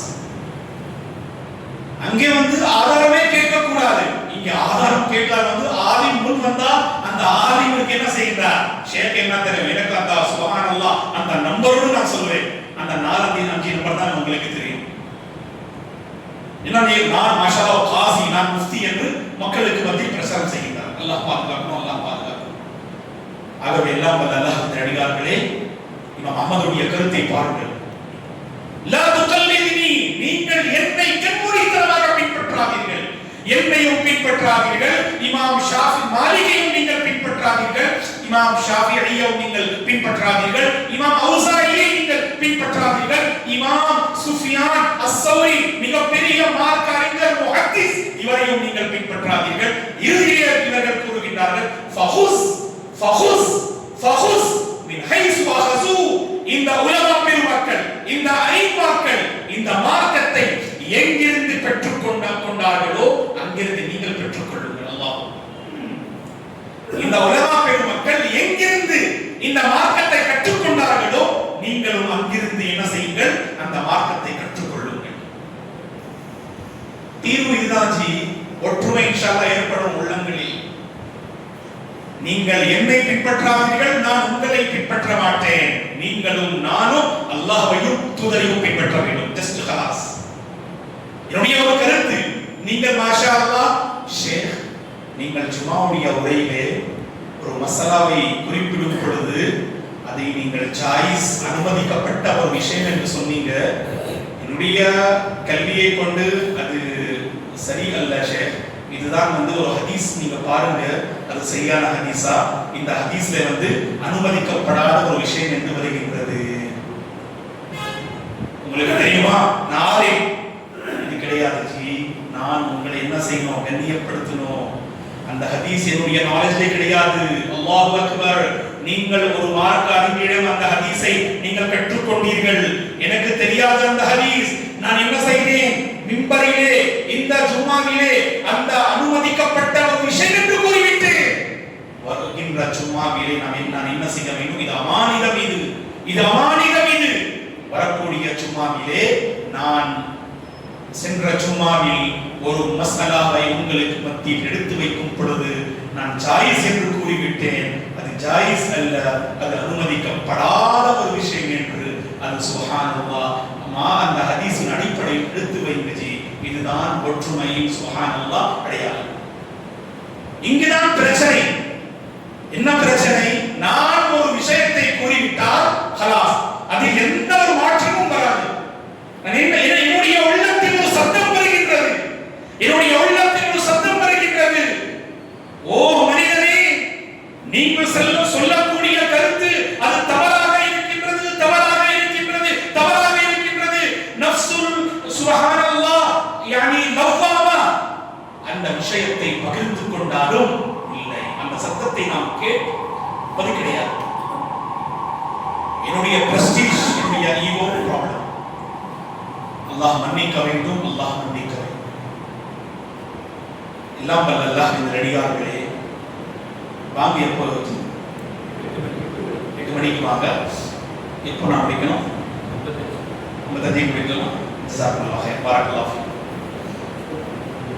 எல்லாம் வல்ல அல்லாஹ் இந்த அடியார்களே, கவனமாக கேளுங்கள். இன்றைய காலத்தில் சஹீஹான மன்ஹஜ் அடைவது ஒரு மிகப்பெரிய சோதனை. நமக்கு அல்ஹம்துலில்லாஹ் அல்லாஹ் அந்த மன்ஹஜ் கொடுத்திருக்கின்றான். 2 விஷயங்களை கவனமாக கேளுங்கள். ஃபர்ஸ்ட் என்ன, கோடிக்கணக்கில் நீங்கள் மக்களை நீங்கள் பார்த்தீர்கள், அவர்கள் சிலைகளை வணங்குகின்றார்கள். அந்த நிலைமையில் அல்லாஹ் நமக்கு ஈமான், இஸ்லாம், இந்த மார்க்கம் நமக்கு கொடுத்திருக்கின்றார் இல்லையா? ஏகத்துவம் நமக்கு கிடைத்திருக்கின்றது. அல்ஹம்துலில்லாஹ், அல்ஹம்துலில்லாஹ். நமக்கு கிடைத்துள்ள ஒரு மிகப்பெரிய அருள்குடை இந்த ஈமான் தான். ஆரம்பத்தில் நான் கூறினேன். இரண்டாவது என்ன என்று தெரியுமா? ஈமான் பல முஸ்லிம்களுக்கு கிடைக்கின்றது. அந்த ஈமானை எப்படி பாதுகாத்துக் கொள்ள வேண்டும், இஸ்லாமை எப்படி நாம் புரிந்து கொள்ள வேண்டும் என்று கொள்கை கிடையாது, மன்ஹஜ் கிடையாது. அல்லாஹ் அந்த மன்ஹஜ் நமக்கு கொடுத்திருக்கின்றார். இது சஹாபாக்களுடைய மன்ஹஜ். அல்லாஹ்வின் இல்லத்தில் நான் உங்களுக்கு கூறுகின்றேன், அஹ்லுல் ஹதீஸுடைய மன்ஹஜ் சஹாபாக்களுடைய மன்ஹஜ். நாம் ஐமாக்களை கண்ணியப்படுத்துகின்றோம், நாம் இழிவுபடுத்தவில்லை. ஒருவர் ஐமா பெருமக்களை இழிவுபடுத்தினால் நிச்சயமாக அவர்கள் மன்ஹஜ் கிடையாது. மேலும் சிலர் என்ன நினைக்கின்றார்கள், அஹ்லுல் ஹதீஸ் என்றால் நாம் ஒவ்வொரு நபரின் பெயரை சொல்லி அவன் காஃபிர், அவன் முப்ததி, அவன் பிதகி என்று சொல்லணும். இது மன்ஹஜ் கிடையாது. இது நீங்கள் வரலாற்று புத்தகங்களை நீங்கள் புரட்டி பாருங்கள். ஐமாக்கள் எப்படி இருந்தார்கள். அல்லாஹு அக்பர். இமாம் இப்னு தைமியா, சலஃபுமார்கள் இவர்களின் ஒரு அழகான முன்மாதிரியான ஒரு இமாம் என்று கூறுகிறார்கள். அவர்களுடைய ஃபதாவை நீங்கள் படியுங்கள். 34 பாகங்களில் 36 பாகங்கள் இருக்கின்றன அல் ஃபதாவாவுடைய புத்தகத்தில். சிறையில் அவர்கள் எழுதினார்கள் 36 பாகங்கள் அல் ஃபதாவா. அந்த அல் ஃபதாவா படிக்கும் பொழுது வல்லாஹி மன்ஹஜ் என்றால் என்ன, எப்படி நாம் பிறரை கண்ணியப்படுத்த வேண்டும், உங்களுடைய சரியான கருத்தை எப்படி நீங்கள் எடுத்து வைக்க வேண்டும், இது ஒரு இம்பார்ட்டன்ட். உலமா பெருமக்களிடம் நீங்கள் அதை கற்றுக்கொள்ளுங்கள். இளைய சமுதாயத்தை கவனமாக கேளுங்கள். உங்களிடம் மாஷா அல்லாஹ் ஒரு சரியான கருத்து இருக்கின்றது. பிரச்சனை என்ன என்று தெரியுமா? அந்த கருத்தை எப்படி எடுத்து வைக்க வேண்டும் என்று உங்களுக்கு தெரியாது. அதை நீங்கள் எடுத்து வைக்கும் பொழுது அங்கேதான் ஒரு பெரிய பிரச்சனை ஏற்படுகின்றது. ஏன்? ஞானம் கிடையாது உங்களிடம். அந்த ஞானத்தை நீங்கள் பெற்றுக் கொள்ளுங்கள். அழகான உபதேசம் இருக்க வேண்டும் உங்களுடைய நாவிலே. அழகான உங்களை பார்த்து மக்களுடைய உள்ளத்தில் ஒரு தாக்கம் வர வேண்டும். மாஷா அல்லாஹ், உங்களை பார்த்து உங்களுடைய முகம், உங்களுடைய ஆடை, உங்களுடைய டோட்டல் மாஷா அல்லாஹ் சுன்னாவை பின்பற்றக்கூடிய அதெல்லாம் நீங்க பார்க்காதீங்க. இப்பதான் நீங்க சொன்னீங்க எந்த கருத்தை நாம் சொல்கின்றோமோ அந்த கருத்தை நாம் பார்க்க வேண்டும் என்று. மக்கள் அப்படி கிடையாது. நான் சொன்னேன் அல்லவா, மக்கள் உங்களுடைய நாவை பார்க்க மாட்டார்கள், உங்களுடைய அமல்களை பார்ப்பார்கள், உங்களுடைய குடுக்கல் வாங்குதலை பார்ப்பார்கள், பள்ளிவாசலில் நீங்கள் நிறைவேற்றக்கூடிய இபாதத்துகளை அவர்கள் பார்ப்பார்கள். ஓ, இவர்கள் ஒரு சுண்ணாவையும் தொழுவது கிடையாது, எப்பவுமே சோஷியல் மீடியாவே இருப்பாங்க நம்முடைய இளைஞர்கள். குர்ஆன் ஹதீஸை பேசும் பொழுது மாஷா அல்லாஹ் பல ஆதாரங்கள். இப்பொழுது நான் கூறினேன் அல்லவா, எங்கே ஸ்கூலில் அஸ்கார், இந்த மாலை அஸ்கார் இல்ல ஷேக், அது மனப்பாடம் செய்யணும் ஷேக், ஃபர்ஸ்ட் மனப்பாடம் செய்யுங்க ஜி. அப்போதான் உங்களுடைய நாவிலே அந்த தாக்கம் ஏற்படும். 2 ரகத் அல்லாஹ்விற்காக இரவு நேரங்களில் தொழுது அல்லாஹ்விடத்தில் சமுதாயத்திற்காக துஆ செய்யுங்கள். இது சலஃபுடைய கொள்கை கிடையாதா? சலஃபுடைய வழிமுறை கிடையாதா? அவர்கள் சுப்ஹானல்லாஹ் துஆக்களில் மக்களுக்காக அவர்கள் துஆ செய்வார்கள். என்ன? அல்லாஹ்வே, என்னுடைய சமுதாயத்தில் சிலர் இருக்கின்றார்கள், பிரச்சனை இருக்கின்றது, 2 பள்ளிவாசல்கள் இருக்கின்றன, இருந்த பின்னும் அந்த 2 பள்ளிவாசல்களில் பல பிரச்சனைகள் இருக்கின்றன. அல்லாஹ்வே, அல்லாஹ்வே, இந்த 2 பள்ளிவாசலின் நிர்வாகிகளின் உள்ளத்தில் ஒற்றுமையை நீ ஏற்படுத்தித்தாய் என்று கேளுங்க ஜி. உங்களுக்கு தெரியுமா இளைய சமுதாயமே, அல்லாஹ்விடத்தில் உங்களுடைய துஆவிற்கு அந்தஸ்து இருக்கின்றது, உங்களுடைய துஆவிற்கு அந்தஸ்து இருக்கின்றது, உங்களுடைய சஸ்தாவிற்கு அந்தஸ்து இருக்கின்றது, உங்களுடைய சேவைக்கு அந்தஸ்து இருக்கின்றது. இரவு நேரங்களில் தனிமை தனிமை தனிமை. எத்தனை இளைஞர்கள் இருக்கின்றார்கள் பகல் நேரத்திலே அவர்கள் கொள்கையை பற்றி பேசுவார்கள், மக்களின் சேவையில் இருப்பார்கள். இரவு நேரங்களில் அல்லாஹ் பாதுகாக்க வேண்டும், அல்லாஹ் பாதுகாக்க வேண்டும். ஆபாசமான படங்களை பார்ப்பார்கள், தவறான தொடர்பில் இருப்பார்கள். ஷைத்தான் என்ன சொல்வான்? நீங்க சிறந்த ஒரு மனிதன் ஜி, காலையிலேருந்து மாலை வரை மாஷா அல்லாஹ் நல்ல ஒரு ஹித்மத்தை நீங்க செய்வீங்க, இப்போ பிரச்சனை கிடையாது, நீங்க உங்களுடைய மனோ இச்சை பின்பற்றுங்க ஜி, பிரச்சனை இல்லை. அல்லாஹ் பாதுகாக்கணும். இளைய சமுதாயமே அல்லாஹ் பாதுகாக்க வேண்டும். உங்களுடைய தனிமையை நீங்கள் பாதுகாத்துக் கொள்ளுங்கள். உங்களுடைய குடுக்கல் வாங்குதலை நீங்கள் பாதுகாத்துக் கொள்ளுங்கள். உங்களுடைய நாவை நீங்கள் பாதுகாத்துக் கொள்ளுங்கள். உங்களுடைய உள்ளத்தை நீங்கள் பாதுகாத்துக் கொள்ளுங்கள். உங்களுடைய மன்ஹஜை நீங்கள் பாதுகாத்துக் கொள்ளுங்கள். வல்லாஹி, பாண்டிச்சேரியில் இந்த 2 பள்ளிவாசல்கள் அல்லாஹ்வின் மூலம் அருளப்பட்ட இந்த சமுதாயத்திற்கு ஒரு அருள்கொடை. என்னுடைய வேண்டுகோள் என்னவென்றால், அல்லாஹ்விற்காக நமக்கு மத்தியில் ஏற்படும் பிரச்சனையை அல்லாஹ்விற்காக நாம் விட்டுவிடலாம். அல்லாஹ்விற்காக நாம் விட்டுவிடலாம். அல்லாஹ்வின் தூதர் என்ன சொன்னாங்க? அந்த செய்தி உங்களுக்கு தெரியாதா? மன் தரக ஷைஅன் லில்லாஹ் அவ்வலஹு அல்லாஹு கைரன் மின். அல்லாஹ்விற்காக ஒரு விஷயத்தை நீங்கள் விட்டுக் கொடுங்கள், அல்லாஹ் ஒரு சிறந்த அருள்கொடை உங்களுக்கு கொடுப்பான். அதை விட சிறந்த விஷயத்தை கொடுப்பான். அந்த ஈமானை ஏற்படுத்தலாம் இன்ஷா அல்லாஹ். ஒற்றுமையோடு நாம் வாழலாம். இதனுடைய தாக்கம் என்ன தெரியுமா? பிதாவில் மூழ்கி இருக்கக்கூடிய மக்கள் குர்ஆன் சுன்னாவின் பக்கம் விரைந்து வருவார்கள் இன்ஷா அல்லாஹ். அவர்கள் வளர்ந்திருக்கின்றார்கள். நம்முடைய பிரச்சனைகளை பார்த்தே ஷைத்தான் நம்முடைய உள்ளங்கள் இல்லையே, அங்கே நீங்கள் செல்லாதீங்க, அங்கே பிரச்சனை தான் பிரச்சனை. அங்கே அல்லாஹ்விற்காக நாம் ஒற்றுமையோடு இருந்தால் வல்லாஹி அஸீம் இந்த சமுதாயத்தில் உள்ள அனைத்து மக்களும் குர்ஆன் சுன்னாவின் பக்கம் விரைந்து வருவார்கள் இன்ஷா அல்லாஹ். ஆகவே அந்த ஈமானை, அந்த தக்வாவை, அந்த பயபக்தியை ஏற்படுத்திக் கொள்ளுங்கள். முடியவில்லை என்றால் அல்லாஹ்விடத்தில் நீங்கள் கேளுங்கள். உங்களுடைய 2 ரக்காத்துகள் போதுமானது இன்ஷா அல்லாஹ். அல்லாஹ்வின் தூதர் என்ன சொன்னாங்க? யா அய்யுஹன் நாஸ் அஃஷுஸ் ஸலாம் வஅத்இமுத் தஆம் வஸிலுல் அர்ஹாம் ஸல்லு பில்-லைலி வன்-நாஸு நியாம். 4 அழகான உபதேசங்களை செய்தார்கள். அதில் நான்காவது உபதேசம் என்ன என்று தெரியுமா? நீங்கள் சொர்க்கத்தில் நுழைய வேண்டும் என்றால், அல்லாஹ்வின் பொருத்தத்தை அடைய வேண்டும் என்றால், மக்கள் தூங்கியிருக்கும் அந்த நேரத்தில் நீங்கள் எழுந்து 2 ரக்காத் அல்லாஹ்வுக்காக தொழுங்கள். இன்ஷா அல்லாஹ் பல பிரச்சனைகளுக்கு தீர்வு நமக்கு கிடைக்கும். சுன்னஹ் என்று நமக்கு மத்தியில் எடுத்து வைத்தார். இதை கூறி நான் என்னுடைய உரையை முடித்துக் கொள்கிறேன். சுன்னஹ் நபிமார்களின் வழிமுறை என்று நமக்கு மத்தியில் எடுத்து வைத்தால் அல்லாஹ்விற்காக அதை நீங்கள் ஏற்றுக்கொள்ளுங்கள். இல்லை ஜி, நாம் சுப்ஹானல்லாஹ் ஒரு 30 வருடங்களாக 20 வருடங்களாக இப்படியே நாம் நிறைவேற்றுகின்றோம், இப்படியே நாம் அமல் செய்கின்றோம். இல்லை ஜி, இல்லை, கிடையாது, தவறு. ஒற்றுமைக்காக நாம் ஒரு விஷயத்தை நாம் விட வேண்டும் என்றால், குறிப்பாக அந்த சுன்னஹ்வின் பால் அமல் செய்வதற்கு நீங்கள் அதை விட்டு விடுங்கள். இதுதான் பயபக்தி, இதுதான் மன்ஹஜ், இதுதான் சஹாபாக்களுடைய வழிமுறை, இதுதான் 4 இமாம்கள் போதித்த அந்த போதனை. நான் உங்களுக்கு மத்தியில் ஆதாரபூர்வமாக அந்த 4 இமாம்களின் கருத்துக்களை எடுத்து வைத்தேன். ஆகவே இன்ஷா அல்லாஹ் அந்த ஈமான் நாம் ஏற்படுத்திக் கொள்ள வேண்டும். ஒற்றுமையோடு வாழ்வதற்கு முயற்சி செய்ய வேண்டும். குறிப்பாக ரமலானுடைய மாதம் வருகின்றது. அல்லாஹு அக்பர், அல்லாஹு அக்பர்.